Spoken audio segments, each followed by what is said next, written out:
Hello friends, నేను రాజు గారు. తమిళ ఇళయ దళపతి, తమిళ super star Vijay ఏ ముహూర్తాన party పెట్టాడో తెలియదు, కానీ పార్టీ పెట్టినప్పటి నుంచి ఇబ్బందుల పాలవుతూనే ఉన్నాడు. మొన్న మధ్యన కరూర్ తొక్కిసలాట, ఆ తర్వాత సిబిఐ ఎంక్వైరీ, తన సినిమా జననాయగన్ మూవీని రిలీజ్ కాకుండా అడ్డుపడ్డారు. ఇప్పుడు చూస్తే తన భార్య సంగీత విడాకులు కావాలని చెప్పి కోర్టుకెక్కింది. ఇలా విజయ్ పార్టీ పెట్టినప్పటి నుంచి ఏవో ఒక ఇబ్బందులు వస్తూనే ఉన్నాయి. సినిమా స్టార్స్ రాజకీయాల్లోకి వచ్చారంటే ఈ ఇబ్బందులు తప్పవు. ముఖ్యంగా వ్యక్తిగత దాడి. మెగాస్టార్ చిరంజీవి గారి నుంచి మొదలు పెడితే ఇప్పుడు విజయ్ వరకు, మధ్యలో పవన్ కళ్యాణ్, వీళ్ళందరిపై కూడా ఇదే వ్యక్తిగత దాడి. చిరంజీవి గారిని ఒక రకంగా టార్గెట్ చేశారు. పవన్ కళ్యాణ్ గారి గురించి అయితే మనం చెప్పనక్కర్లేదు. ఎంత దారుణంగా 2014లో ఆయన పార్టీ పెట్టినప్పటి నుంచి 2024 కూటమి ప్రభుత్వం అధికారంలోకి వచ్చేంత వరకు, అయినా ఇప్పుడు కూడా ప్రతిరోజు ఎవడో ఒకడు పవన్ కళ్యాణ్ గారి పైన ఏదో ఒక విమర్శలు, వ్యక్తిగత దాడులు.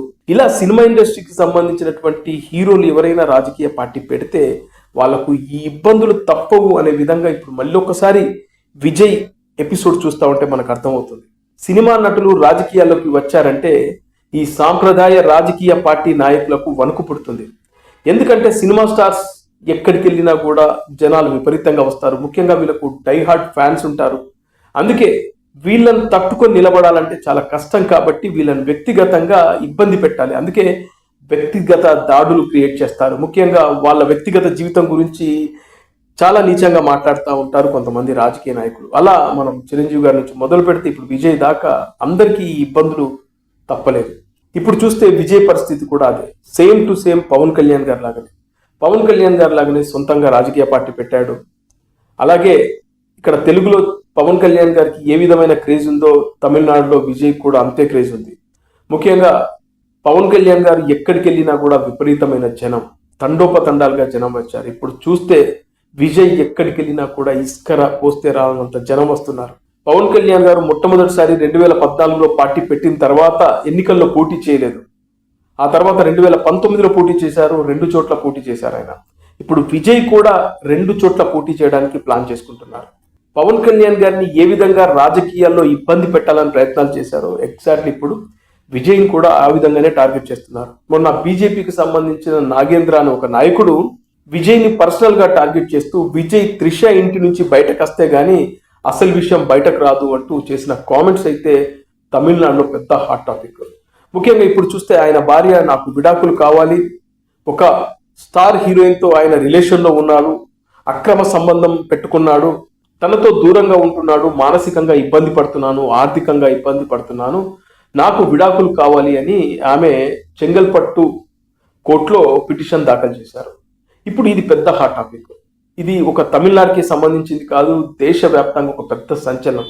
ఆయన భార్యే ఆయన నుంచి విడాకులు కావాలని అడుగుతుండడంతో ఇప్పుడు తమిళనాడు రాజకీయాలు హీటెక్కాయి. ముఖ్యంగా ఇప్పుడు తమిళనాడులో అధికారంలో ఉన్నటువంటి డిఎంకే పార్టీకి సంబంధించిన నాయకులు సోషల్ మీడియాలో పెద్ద ఎత్తున విజయ్ని టార్గెట్ చేస్తూ సొంత భార్యనే ఇతన్ని అసహించుకుంటుంది, ఆమె ఇతని నుంచి దూరంగా ఉండాలని కోరుకుంటుంది, ఇతను ఒక స్టార్ హీరోయిన్తో అక్రమ సంబంధంలో ఉన్నాడు, ఇలాంటి వ్యక్తి మన తమిళనాడు రాజకీయాలకు పనికొచ్చేవాడు, ఇతన ప్రజలకు సేవ చేసేవాడు అని చెప్పేసి సోషల్ మీడియాలో పెద్ద ఎత్తున విజయ్ని ఏకిపారేస్తున్నారు.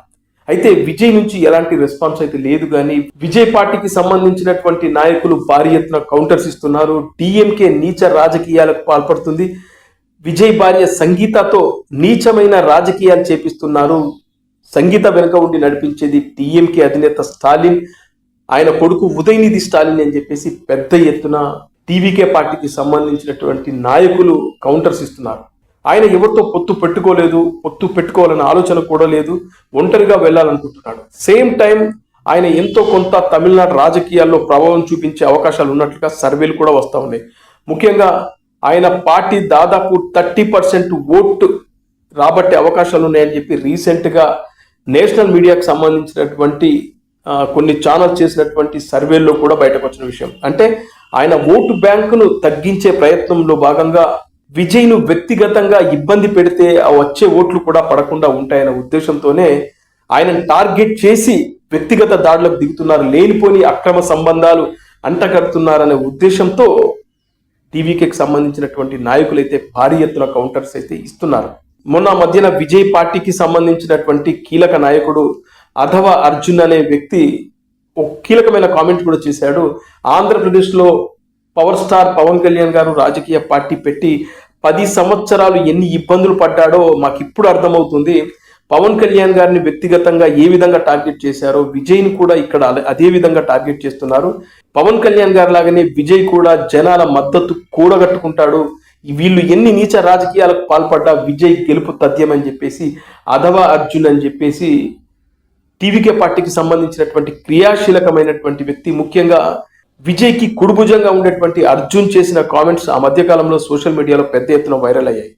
ఫైనల్ గా సినిమా నటులు రాజకీయాల్లోకి వస్తే ఎన్ని విధాలుగా ఇబ్బందులు పెడతారో అని చెప్పడానికి బెస్ట్ ఎగ్జాంపుల్ చిరంజీవి గారు, ఆ తర్వాత పవన్ కళ్యాణ్ గారు, ఇప్పుడు విజయ్.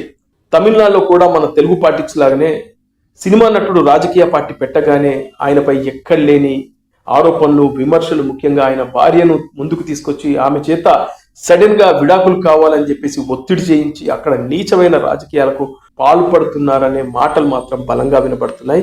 కొన్ని పత్రికలు కూడా ఇదే విషయాన్ని ధృవీకరిస్తున్నాయి కూడా.